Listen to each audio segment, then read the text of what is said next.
और सारी गोपियां प्रातःकाल 4 बजे स्नान करने के लिए जा रही है। भगवान कृष्ण ने कहा कि ये गोपियां ठीक काम नहीं करती, स्त्री जात है और सारे वस्त्र उतार करके 4 बजे अगर जल में स्नान करती नग्न अवस्था में तो ये अच्छा नहीं, कोई कामी पुरुष आ जाएगा तो अच्छा नहीं। इसलिए भगवान कृष्ण उनको शिक्षा देना चाहते थे, इसलिए आगे आगे गोपियां और जैसे ही लाला मिला भगवान कृष्ण खड़े थे, मुरली बजा रहे थे, बड़े भाव से मस्ती से मुरली बजाते हुए। उन्होंने कहा देवियों, भगवान कृष्ण देवियों कहाँ जा रही इतनी जल्दी? सारी गोपियां कहती है लाला हम तो यमुना जी में स्नान करने के लिए जा रहे हैं, यमुना जी में स्नान करने के लिए जा रहे हैं। ठीक है जाओ, कोई मतलब नहीं। भगवान कृष्ण मंद मंद मुस्कुराते गए, सब गोपियां गई और प्रातः 4 बजे का समय था। प्रातः 4 बजे सारी गोपियां ने अपने वस्त्र अपने कपड़े उतार करके किनारे पर रख दिए और सारी जल में प्रवेश कर जाती है, जल में स्नान करती है। जल में जब स्नान करती है तो भगवान कृष्ण ने विचार किया कि वधू का अपमान है, वैसे स्त्री अगर इस प्रकार स्नान करे अच्छी बात नहीं है। ये भाव भगवान कृष्ण लेकर के और सारी गोपियों के कपड़े लेकर के और कदम के पेड़ पर बैठ गए। गोपियां बालक थी, इतनी बड़ी भी नहीं थी, सब युवा थी तो सारी गोपियां स्नान करती करती मस्ती से सब लोग जल एक दूसरे पे फेंक रही, मजा ले रही, आनंद ले रही है। आनंद लेते लेते जैसे सूर्य उगने लगा, मजा का प्रकाश हुआ, थोड़ा बहुत प्रकाश होने लगा तो एक गोपी ने नजर डाली, देखा किनारे की तरफ वस्त्र नहीं है।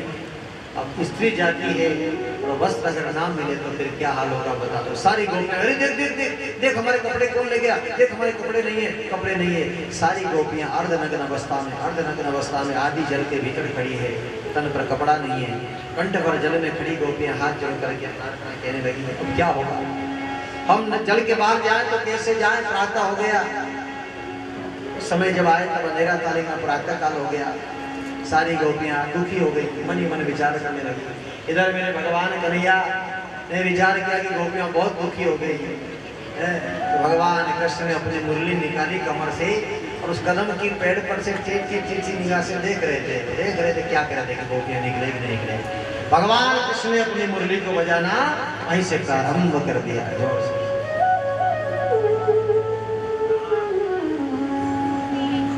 भगवान कृष्ण ने अपनी मुरली को बजाना प्रारंभ कर दिया।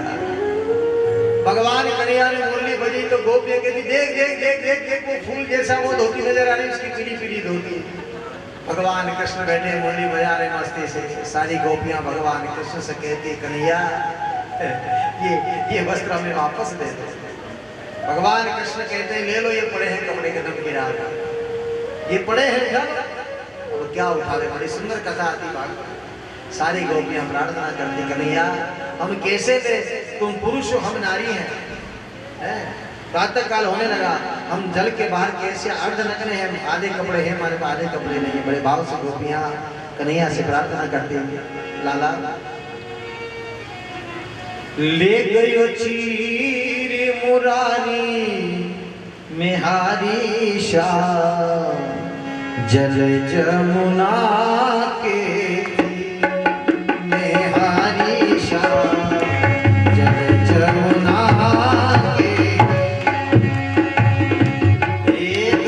चीर मुरारी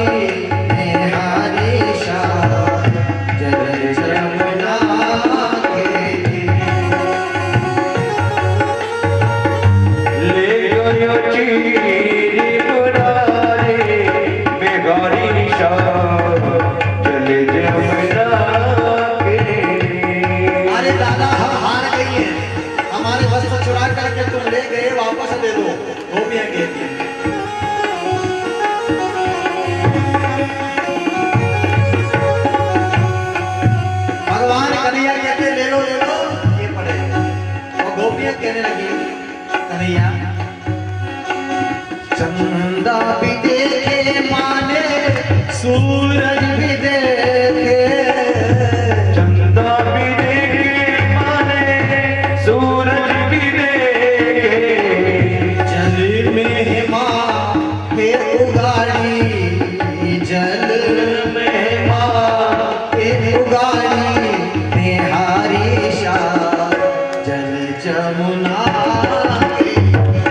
जल जमुना के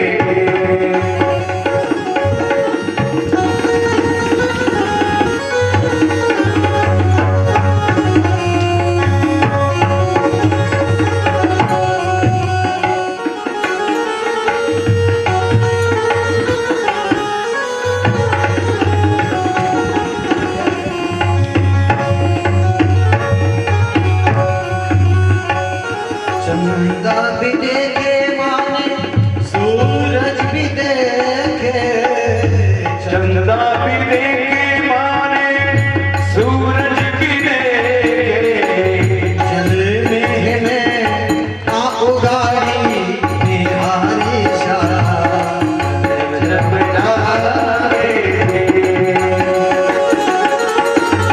ले गयो चीनी मुरारी मेवारी जल जमुना के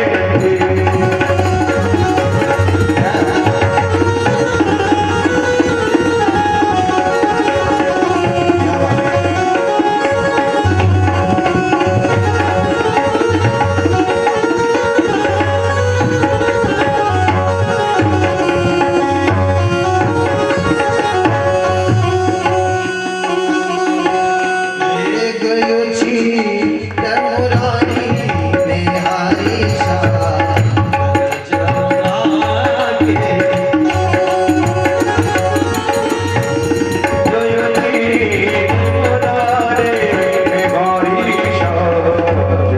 जमुना के।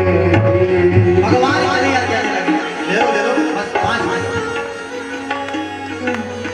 राधा कृष्ण एक ही आओ भगवान मुरारी निहारी शाह जमुना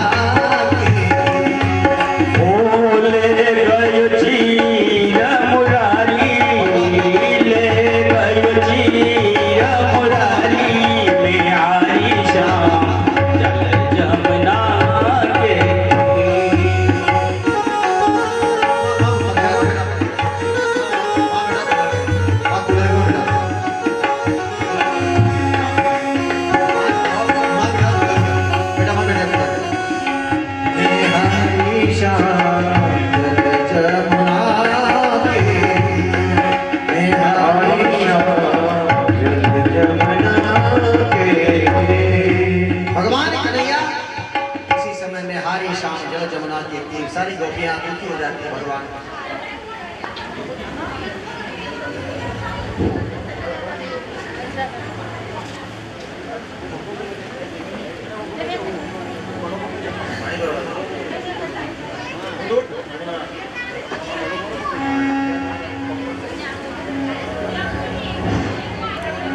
बोली कृष्ण कन्हैया लाल की जय। श्री भागवत भगवान की जय। कहते हैं कि कृष्ण की हरण की कथा इसको समझने वाला थोड़ा संक्षिप्त करके समझा दूं कि भगवान कृष्ण ने सारी गोपियों से कहा कि चंदा भी देखे। गोपियों ने कहा कि मैंने चंदा, प्रातः काल का समय चंद्रमा भी उग रहे हैं, सूरज भी उगने वाला, चंदा भी देखे माने सूरज भी देखे, हम जल में है आदि उगाड़ी है। कैसे आए? तुम पुरुष है, हम नारी, तुम पुरुष है, हम नारी है। इसलिए भगवान कृष्ण ने कहा कि देवियों जिंदगी में ध्यान रखना, मेरे कपड़े चुराने का मतलब ये कि वरुण देवता है, इसका अपमान कभी नहीं करना चाहिए। है वरुण देवता के रूप में मानते हैं पर हिंदू धर्म में भगवान है, इसलिए तुम नग्न अवस्था में स्नान कर रहे थे। कोई मन चला पुरुष आ जाए, कोई मन चला पुरुष आ जाए तो स्वाभाविक बात है तुम्हारी तरफ देखेगा। नारी को अपनी मर्यादा में रहना चाहिए, समझ जाना इस बात को। इस कथा को मैं खोल के नहीं बोल पाऊंगा, लेकिन कहना कि नारी जाति को अपनी मर्यादा में रहना चाहिए। अगर कोई मन चला पुरुष आ जाए तो स्वाभाविक तरह से तुम स्त्री वो पुरुष को तुम्हारी तरफ देखेगा तो तुम अर्धनग्न अवस्था में स्नान कर रही है। ये वरुण का अपमान है, जल का अपमान कभी मत करना। भगवान कृष्ण ने जैसे उपदेश दिया तो गोपियों ने कहा कि स्वामी अब जीवन में ध्यान रखेंगे। जब कभी ध्यान रखना, जीवन में बुद्धिमान लोग जो होते हैं ना, कभी कूड़ा में पग में घूर तक नहीं धोए। ये मैंने मेरी आंखों से देखा, हमने भी पढ़ा, कूड़ा में डालना, कूड़ा में पूरे बार मोदी से धोई बाहर धोना। कोई मंजन करते हैं। अभी तो आजकल तो सब घर में बाथरूम ने मुझे लगे था कि भगवान सब घर अपने ने पहना कोई कूड़ा बाथरूम था कौन। लोग जब नदी में स्नान करते थे, कुएं में स्नान करते थे, तो कभी फेस्ट वगैरह करते थे, दांत मंजन वगैरह करते थे, कुएं में कभी कुल्ला नहीं करते। बुद्धिमान लोग आज भी देखता हूँ, आज भी देखता हूँ न तो कुएं में कुल्ला करना, बाहर करो ना आपको जो करना हो, कभी जूते धोना, ठीक है कोई व्यवस्था बनी, आप स्नान किया कुएं में अच्छी बात है, पहुँच और हाँ बढ़िया बढ़िया बात है। तो थूकना मुकना उसमें नहीं होता, तो नालायक लोग उसमें भी करते हैं, तो वर्णों का सम्मान करना चाहिए। बस ये शिक्षा इस पाठ से मिलती है। आगे भगवान ने बहुत लीलाएं करी। आज भगवान कुछ बड़े हो गए और एक आगे चल करके सूत जी महाराज ऋषियों से कहते हैं, सुखदेव जी कहते हैं कि भीष्मक नाम के बड़े राजा होते हैं, कुंदनपुर के राजा भीष्मक नाम। क्या नाम था? भीष्मक। भगवान कृष्ण बड़े हो गए, खूब लीला करी, बहुत सारी लीलाएं करी भगवान ने। आज भगवान कृष्ण बड़े हो गए। एक कुंदनपुर के राजा थे जिनका नाम था भीष्मक। उनके 5 पुत्र थे। बड़े पुत्र का नाम था रुक्मी। ध्यान दीजिए कथा नहीं, बड़ा पुत्र का नाम तो रुक्मी और बड़ा की बेटी थी एक कन्या, उनका नाम तो रुक्मी। 5 बेटा था, 5 बेटा में बड़ा बेटा का नाम तो रुक्मी। और रुक्मी अपनी बहन रुक्मी बड़ो बड़ो बेटा अपनी बहन रुक्मी की शादी शिशुपाल के साथ करना चाहता था। समझ गया? रुक्मी जो धोनी उनकी बहन की शादी शिशुपाल के साथ करना चाहता था, लेकिन रुक्मिणी को रिश्ता मंजूर नहीं था। अपनी बेटी को पढ़ाओ लिखाओ, है ना, अपनी बेटी को अच्छी पढ़ाओ लिखाओ, विदुषी बनाओ,